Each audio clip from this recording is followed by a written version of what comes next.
Hi, I'm Diane Kometa, and today on Dishin with Di, I'm going to show you how to make cinnamon rolls. These bakery-style buns are so tender and delicious, no one is going to believe you made them yourself.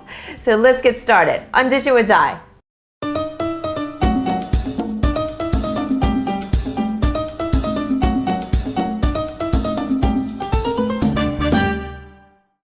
So there's three parts to this recipe: the dough, the filling, and the glaze. So first, of course, we're going to make the dough. And this can be done either by hand or you can use a stand mixer with your paddle and your dough hook. So what I've done here first is scalded some milk, and I put this into the microwave and I got it up to between 180 and 190 degrees Fahrenheit because there's proteins in the milk that can stop the dough from rising to its full potential. So when you scald it, that heat kind of knocks those guys out, and then the dough can just like blossom and just be nice and full, and that's going to make our buns or cinnamon rolls really nice and light and tender. So this is an important step.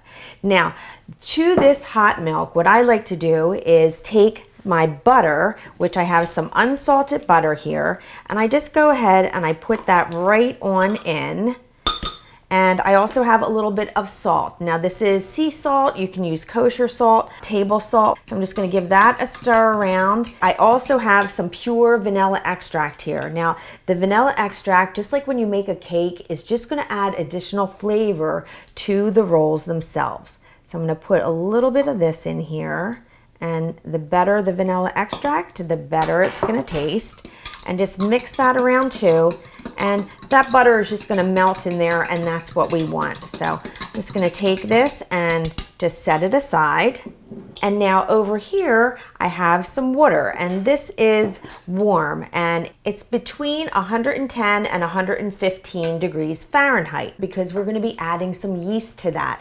And between 110 and 115 is where the yeast can kind of activate and like come back to life. So I had 2 packets of active dry yeast here, and I put them in this little bowl, and I'm just gonna dump them into my warm water like that, along with a teaspoon of sugar, and I'm gonna just mix this around thoroughly. And the sugar is gonna give the yeast something to feed off of, and that's gonna produce little bubbles. And then we're just gonna set this aside for about 5 minutes, really no longer than 10. And within a few minutes, it should start to foam up, and that's how you'll know that it's, working, and then we can use it. So if it does not foam up, you would have to start this step over again. So just set that aside, and now we have the next part of the recipe, which is the flour. So I already have my flour measured out, and I put it into my mixing bowl, and I have my mixer fitted with the paddle attachment, but I also have the dough hook here because I'm going to use this as well. Now the important part about the flour is how you measure it. So I prefer to use a scale for this, but if you don't have a scale, you want to do the pour and level. You just want to loosen up the flour in your bin, and you want to take it and pour it right into your measuring cup just like this, and then take a knife and just scrape it off and level it off just like that. So I already had this taken care of, and it's in my mixing bowl. And to this, I'm going to take some sugar and throw this into my mixing bowl, and I'm just going to turn it on and get it combined just for a minute. Now if you take a look here, you can see that the yeast is already like starting to foam up. So I know it's good. So now we're going to take the yeast and the water that's mixed together. I'm going to give it just one more little, swirl around here. It's real super foamy. And I'm going to dump that right into my flour mixture, just like this, and turn this on low and get it going. Now I'm going to go grab my milk and my butter mixture here. I'm just going to give this another little swirl around to make sure everything's mixed through. And I'm going to stream this in slowly while the mixer's on. My mixer's popping up, so lock it down because it's going to be doing a lot of work. You want it to stay put.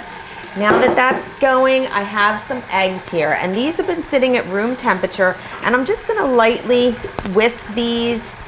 I'm just going to kind of add a little bit, like 1 egg at a time, and let that get mixed through.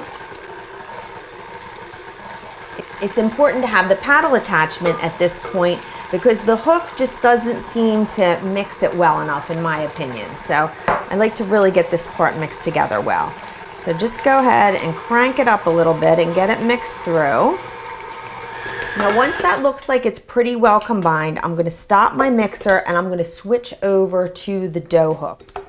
Knead the dough for about 5 to 7 minutes until it's smooth and elastic and slightly sticky, and it starts to pull away from the sides and the bottom of the bowl. You may need to add a little bit more flour, so that's what I have here. And I'm just going to add in about a tablespoon of flour to this, and I'm going to continue to mix it. So this part really depends on the temperature of your room, the flour's temperature, everything kind of plays a part. So you can't have an exact measurement on how it's going to work for you in your home and your kitchen. So just have extra flour on hand, and you really have to do like a visual assessment of what's going on with the dough. So I'm going to let this mix through for about another minute or so and see how it looks then. And then if I need to, if it still like doesn't look like it's pulling away from the sides of the bowl enough and it's like smooth enough, then I'm going to add some more flour in. Okay, my dough is done. Put down a little bit of flour on your work surface and knead the dough slightly until it's smooth and you can form a ball. So as soon as you knead it on the counter, it should like come right together. I have a separate bowl and I have some oil, or I also have some non-stick cooking spray. So whichever you want to use. I'm just going to squirt my bowl down with a little bit of oil, and I'm going to put this into my bowl. I'm just going to turn it around, make sure it gets nice and coated with that oil. And then you want to get some plastic wrap, and you're going to put this on the top. Now, when you put the plastic wrap on, don't put it on real tight, like taunt across the top. Put it on there and leave it so that it can expand, because this baby is going to rise up. So if that's too tight, it's not going to be able to do its thing. So now what you want to do is take this and you're going to put this in a nice warm spot in your home. So away from any drafts from a ceiling fan, a window, or an air conditioning vent. I like to take it and put it inside of the microwave. It's like the perfect environment. It's nice and cozy in there and nothing interrupts it. And of course you don't want to use the microwave when it's in there. But in about an hour or two, it depends on the environment in your home, this is going to be risen to double in size, and then we'll be able to roll it out and get to the filling. And this is what your dough should look like after it's risen. So I'm just going to let this sit here for a minute, and I am going to make my filling. So in this bowl, I have some packed light brown sugar, and then I have some ground cinnamon here. So I'm just going to combine these two together in this bowl. I end up just using my hands to get in there, because that way I could feel if there's something hard like this, and if I can't break it apart, then that gets tossed over to the side. So just mix this through thoroughly. So now I'm just going to punch down my dough. You just really are releasing those gases that were produced by the yeast.